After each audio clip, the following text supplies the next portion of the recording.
Welcome everyone. My name is Bruce Tamlyn. I'm the former chaplain here at Silver Bay, and I'm delighted to offer another program for you in a series of programs we're doing this year, 2023. We started in January and we'll be going through December with 2 programs a month.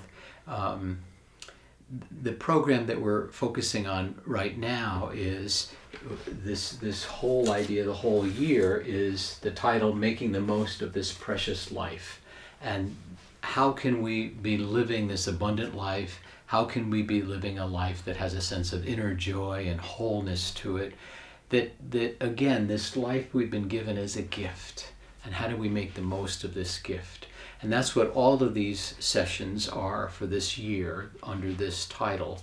And right now we're into a section, we did our program last time on the first 4 stages of Brian McLaren's faith development stage process. And today we're going to look at the second 4 stages in this faith spiritual development process that Brian McLaren, author and pastor, have written about. And I'll talk more about that in a little bit. But I do want to say thank you for tuning in here at Silver Bay. We're in the Trinity Library. Some of you will recognize the background. I'm here with Austin Porth, our media digital specialist at Silver Bay, and I'm so grateful for Austin in making these programs available. It is the fall at Silver Bay, and as I look out, beautiful window down towards the lake, boy, the trees are aglow with color, such beauty, the reds and the browns and the oranges and the yellows. For many of us, fall is just one of our more favorite parts of the year, and the opportunity for us to go apple picking over in Vermont, and to go raspberry picking, and to see the beauty. And the conferences that come to Silver Bay this time of year are really special. Silver Bay's had a wonderful couple of weeks with lots of different activities going on, many people, a lot of groups here. So if you haven't been to Silver Bay in a while, let me just say that there's some really great things going on and some real beauty here this fall. And Austin and I are pleased to be able to offer this program to you. We do hope this program is helpful for you in your own life development, where you might be. And again, the goal is to deepen in our spiritual journey so we can come to know the wholeness and the beauty that life is intended for us that way. So before we get into our program, I would like to just we always do this at the beginning of one of our programs. We do a centering activity, an opportunity to center ourselves and to feel a sense of calm and to do some stress release. And so I would invite you, and I'm going to step over to this chair here in the library and take a restful sit in this beautiful old chair here at the library. And I hope you can find a good, comfortable place to sit where you are at your home or apartment or where you might be. And what we're going to do is just a short centering exercise, and to feel the sort of the presence of quiet and the presence of calm that way. You know, in a world that is so filled with such strife and challenges, and we listen to the news and what's going on around the world, I do think it's important for us to have opportunities where we can go within and to feel the beauty and the sense of divine and the sense of wholeness within ourselves that way, and to feel a sense of peace. Even though the world might be having some chaotic stuff going on, we can still be at peace, and that our one of the ways that we can contribute to a healthier, more peaceful world is to be at peace ourselves that way. So this centering exercise we're going to do, called centering prayer, I'm just going to do a gentle part to it. And the first thing we do is we just do sort of a body scan, starting with our head down to our feet, and just see where we might be holding tension. So what I would invite you to do is to just take a nice deep breath.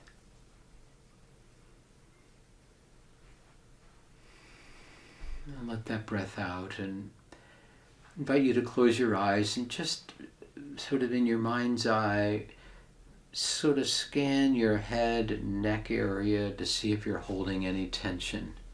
Just let your head, your neck, just loosen, making sure that you're not holding tension in that area. And then to move down to your shoulders and your arms and your hands. And again, just allowing them to relax and being aware of any tension you might be holding there. And then moving down into your torso area, into your chest, and to see if you might be holding tension there. And again, letting the chair and the floor support your body, your feet flat on the floor, and letting your body sink into the chair to fully support you. And then down into your hips and your thighs, hamstrings, being aware of tension you might be holding there, and just letting that tension go. And then down into your knees, your lower leg, calf muscles, and down into your feet.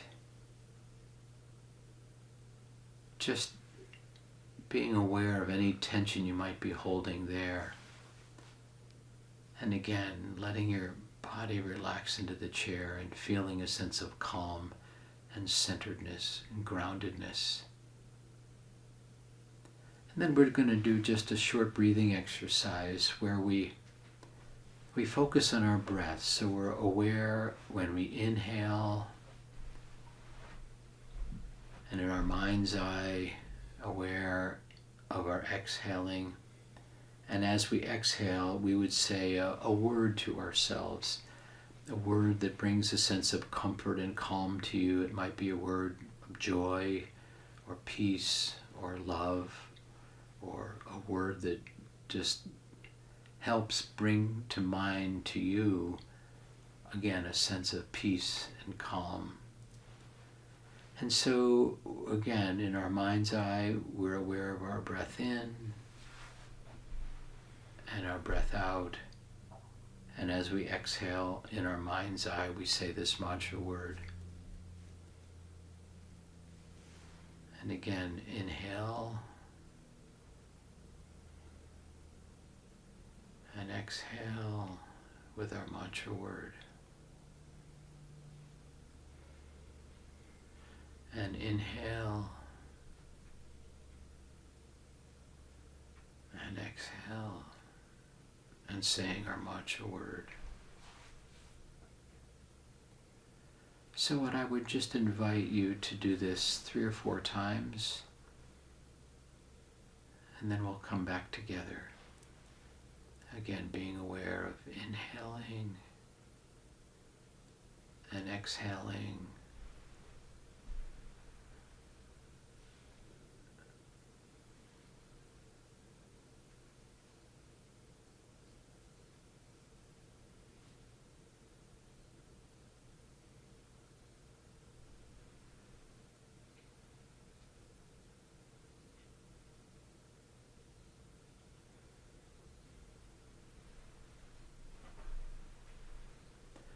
And if you find thoughts come into your mind, just acknowledge them and let them go, and go back into your mind's eye and just focusing on your breath, the inhalation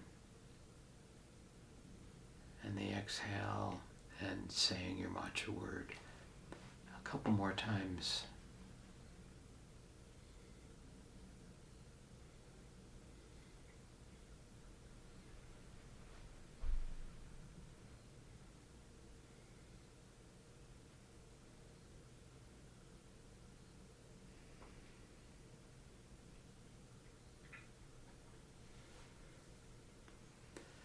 So let me bring you back into the room, and just let me just encourage you that this might be something you might want to do at some point during your day, the morning or during the day or in the evening, just to center and ground yourself.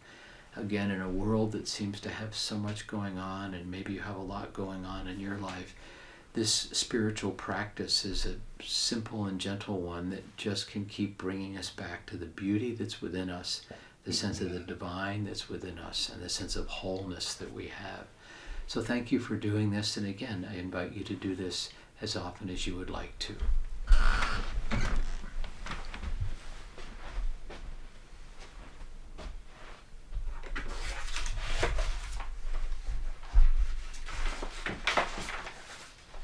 So again, our topic today is these stages of faith and spiritual development that author and pastor Ryan McLaren has offered us.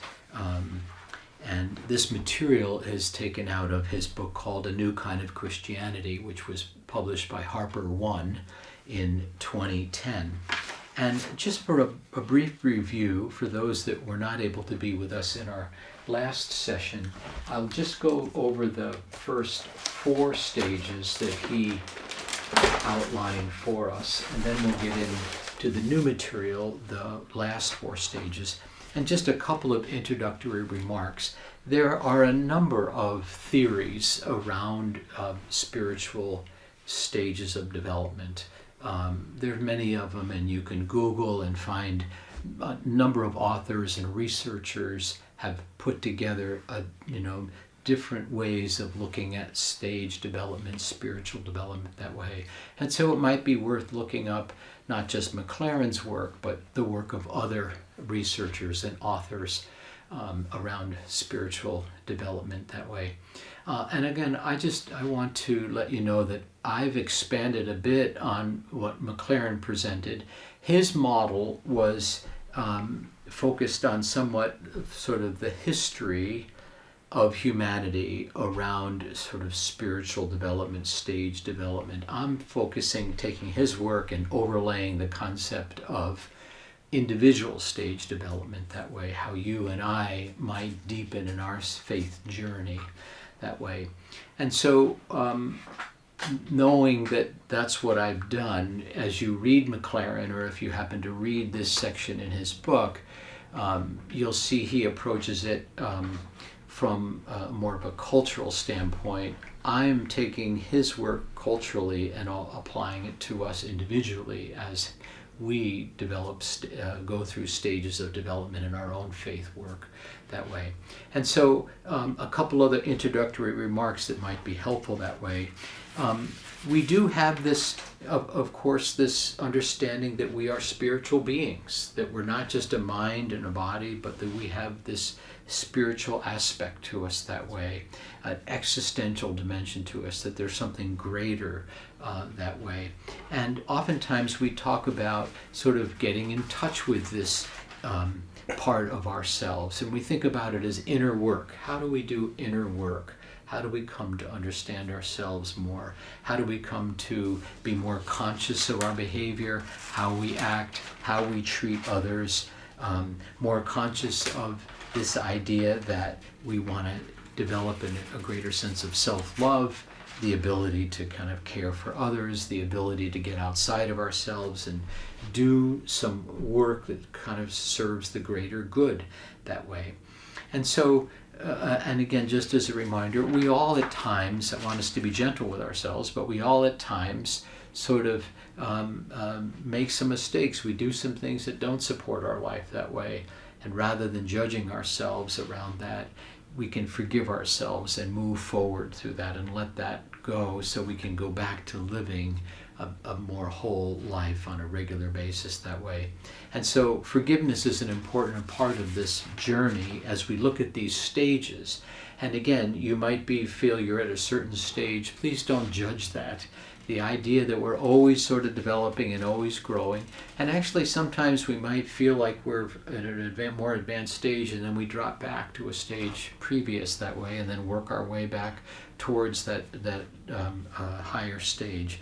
So please be very gentle with yourselves as you look at this material as I talk about this that way, and know that we're all growing, that we're all deepening, and that we all have this remarkable opportunity to be this human being that we are, with the gifts that we've been given and our capacity to love and to be loved.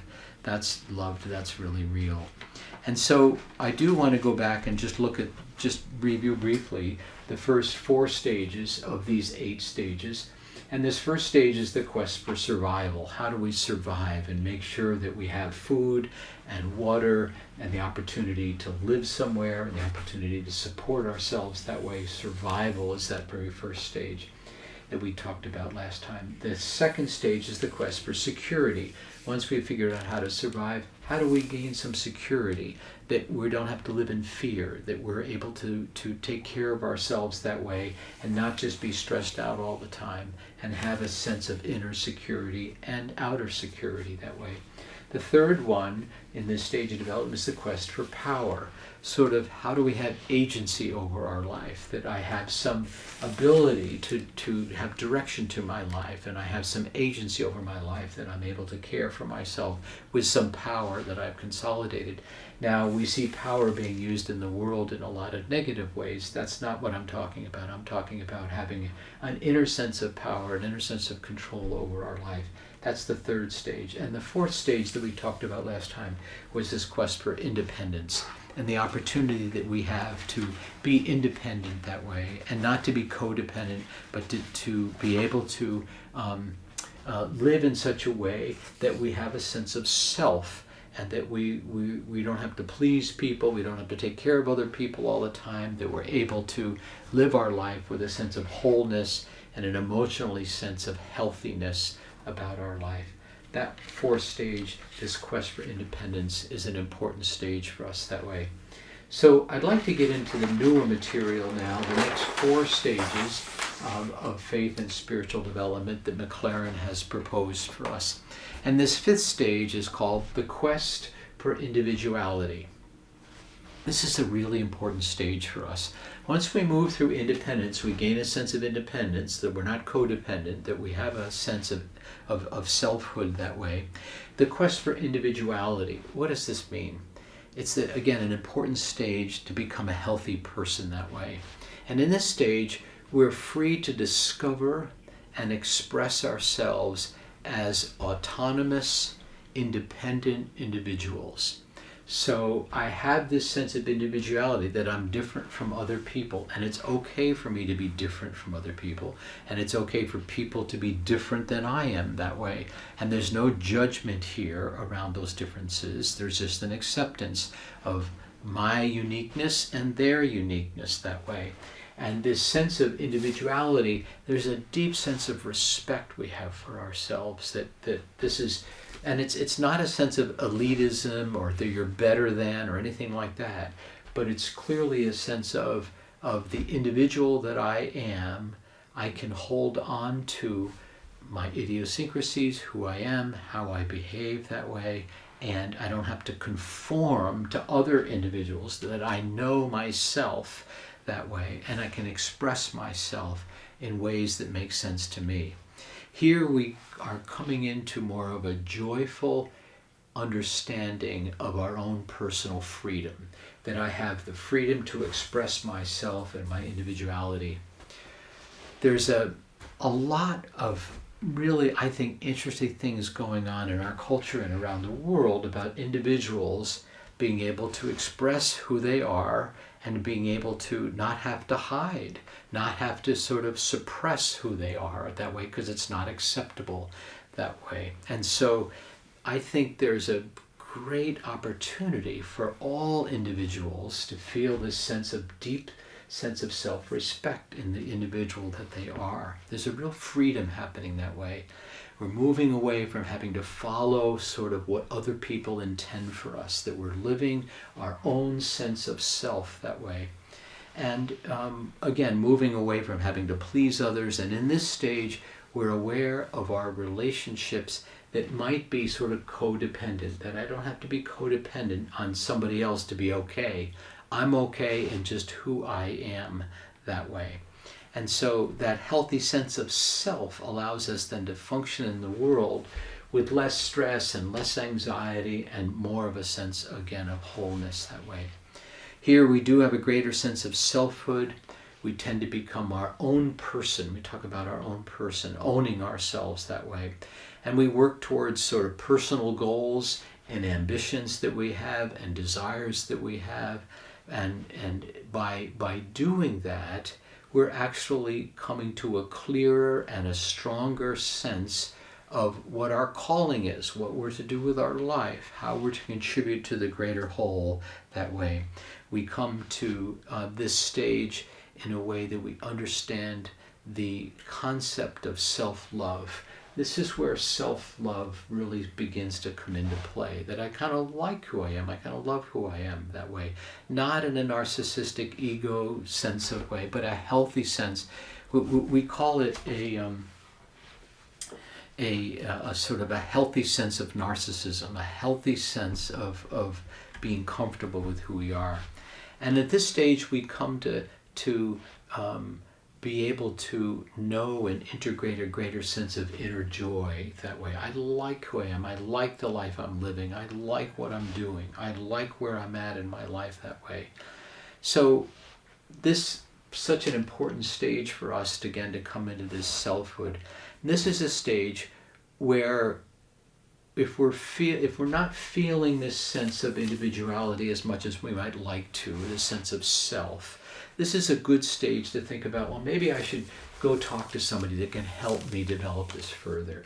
A spiritual director, counselor, therapist, priest, rabbi, pastor, somebody you trust who you kind of sense kind of knows the territory here. It's a great opportunity to do some good inner work with somebody to come to this sense of individuality that you might want to achieve in your life that way.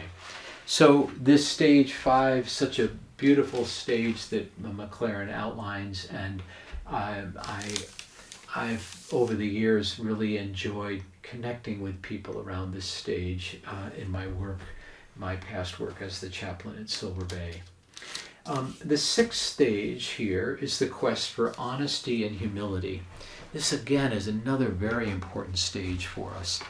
And this stage is really about taking an honest look at our life. See, what sort of happens is we develop this sense of self, this individuality, this stage 6, and then we realize stage 5, and then we realize in stage 6, well, maybe I didn't have it exactly right. Maybe I didn't have it fully, that I want to be honest and really humble with myself and taking a good look at, golly, where is my life sort of not working? Where is my life sort of not where I want it to be? What are some things about aspects of my life that I would like to change and grow into in new ways? And again, such an important stage. This is where we get humbled by life. We get humbled, and there's a quote that I like to use in this stage, and the quote is from Robert Johnson. He wrote a book called Owning Your Own Shadow. And in the book he says this, he says, the amount of transformation and growth we will achieve in our life, meaning the amount that the stages that we will be able to kind of work through, the amount of growth and transformation we will experience, is proportionate to the amount of truth we can stand about ourselves. So this is the ability to kind of have an honest look at, boy, you know, I might be drinking too much, or golly, sometimes I tell little white lies, or sometimes I have other addictions or things that I'm not, or sometimes I'm a little overbearing, or I'm not very generous, or I'm not very kind. And we start to take a look at honesty, an honest look at ourselves that way. This stage really requires a sense of vulnerability, to kind of face our own brokenness. What do I need to work on to be a better person? What are some of the things that I'm not quite getting right that way?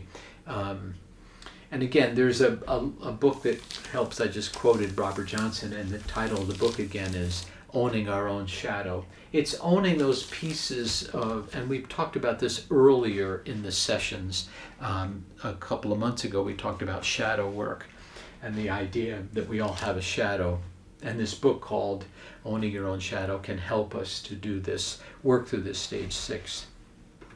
This is such a crucial stage to move forward. If we don't go through this stage, we'll never get to 7 and 8, because we have to do this sort of inner inventory of sort of where we are and an honest look and how we want to move forward in our life. many folks get stuck at this stage because this is one of the more challenging stages. That way we get stuck at this stage and we kind of hang out here. We don't get to these next two stages because we're a bit afraid, we're a bit challenged by doing the inner work. This makes us have to face some things that we don't really want to face, to admit some things we don't really want to admit, to work through some painful inner stuff. Maybe out of childhood stuff can come out of, or a young adulthood that way, or things that happened in our past that we need to face that way. And so we often need some help here too to be able to work through this. Someone to walk with us in this process that way. Somebody who knows the landscape of doing this inner work around honesty and humility that way.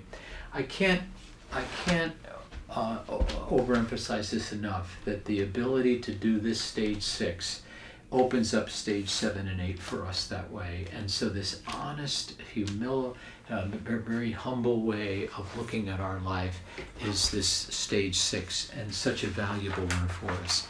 And if we are courageous enough to do this, and we do the inner work, and we shed the tears, and we face the pain, and we face the woundedness that way and work through it, we then get to stage 7.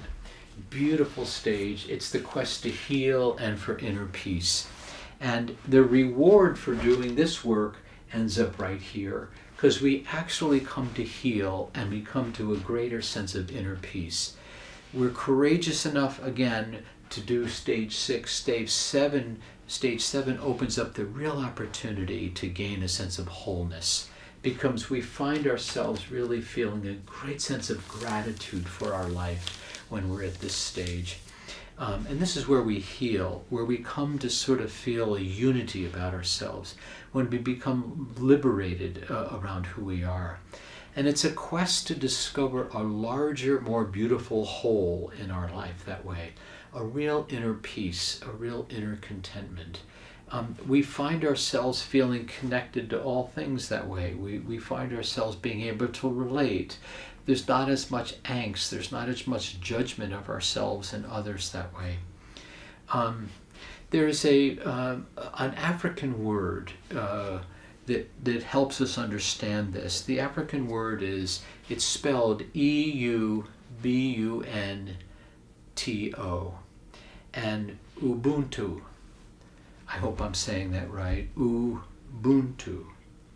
And what Ubuntu means is it's sort of a oneness, a one anotherness kind of coming together, an interconnectedness, that we're all connected to all the beauty of life that way. We kind of come to join a common goodness about our life, a well-being about our life, and a well-being around our life that way. And this is a beautiful integration of all of these stages that get us to stage 7, where we really do feel we are connected to all of life around us. Again, this ability to know of love at a deep level, to know that we are connected to one another, and the opportunity for us to live this abundant life. This is where it really comes into play in stage 7. And then in stage 8, the last stage, it's called the quest for sacredness. Beautiful way, I think McLaren describes that sacredness. This is growing in consciousness and in the awareness of the presence of goodness reflected in all things. And this is one of the reasons why I think people are attracted to Silver Bay, is because of the connectedness that we all have to the earth, to each other, to the lake, to the mountains, to the beauty of God's creation that way. I know over the years, having worked at Silver Bay, and know thousands and thousands of people that just feel like they come to Silver Bay and there's this sense of wholeness about it. There's a sense of fullness. There's a sense of care. There's a sense of compassion. There's a sense of beauty that's around that way. And this is sort of captured, I think, in this stage 8 for us. I think Silver Bay really helps people come to this quest of sacredness in their life that way. And that we ask questions in this stage. A question might be, who does not belong? Of course, everybody belongs. Everybody belongs. Richard Rohr, a Catholic priest, written many books also, he has a book out, and the title of the book is Everything Belongs, and it captures this stage beautifully. If you want to read more about what McLaren is talking about in this quest for sacredness, you might want to read Richard Rohr, R-O-H-R, his book called Everything Belongs. And so another question we ask in this is, who does God not love? God loves everyone in terms of that. And so the idea that all humans are connected, all human beings are connected. And when we think about it from an interfaith standpoint, all faiths, all people everywhere are connected that way in this sacredness for life. I guess, and I don't mean to emphasize this too much, but my heart breaks when I see innocent people and people being killed in war and famine and all sorts of. We've forgotten the sacred. Every life is sacred. Every life has a beauty to it. Every life is a unique and a beautiful gift. And we just indiscriminately, I'm afraid, through weapons and weaponry and war and just we've forgotten the sacredness of all life. That's what this stage 8 brings up to. And wouldn't the world look like an incredibly beautiful place if we could all understand more of this sacredness of life that way and treat each life like it's sacred? Every life is sacred that way, where there's no judgment. Here we come to allow ourselves to know that we are part of the divine. We are part of this cosmos. We are part of the beautiful earth that way, each and every one of us that way. And that in some ways the divine is reflected in our life. Now, this doesn't mean you need to be going to church. I'm not talking about that at all. I'm just talking about knowing the divineness, the beauty that's within you, the glory that's within you, the incredible capacity that you have to live your life in a sense of love and a sense of being loved and loving others that way. This is an enlightened stage. There's no judgment of self or others. We here understand that all this stage, we come to understand that all the other stages, the other 7 stages, have been all part to getting to this stage. That we had to go through all of these 7 stages to get to this stage. There was no one part that wasn't necessary. And it's a journey for us, and sometimes it's a challenging journey. But to come to this final stage, and that you know, it's not an easy thing to do, and I want you to be gentle with yourself around this, that you might not be feeling this right now, or but know that this is possible for us, and doing the inner work and reading about it and studying about it and maybe working with somebody, this is very possible for us that way. In this stage 2, we also realize that each of us has something to help the larger human quest to be developed that way. And here, love is the center of our life experience. Clearly, love becomes this part where we come to know love in its greatest understanding of love, of friendship love, family love, romantic love, and love of God. Those 4 loves come together in this stage. And we all see ourselves as sacred human beings, and we treat one another with a real sacredness and a real deep respect, even though we're very different cultures, different religions, different understandings, different value systems, there's a sacredness that you see in another, and hopefully that other sees that sacredness in you. So, I hope this has been helpful for you to understand these 8 stages. Again, I encourage you to be gentle with yourself. We're all on this journey. I'm on this journey. You're on this journey. Sometimes we're here and here and here, and we might be here in terms of that. And in the end, I hope that as we continue to work through this program this year in 2023, that we do come to this understanding of the sacredness of all life. So I wish you well. I wish you blessings on your journey, the journey that you're on to a greater sense of wholeness and wellness and fullness, and the peace and joy that comes from doing inner work that way. Thank you for being with us on behalf of Austin and myself.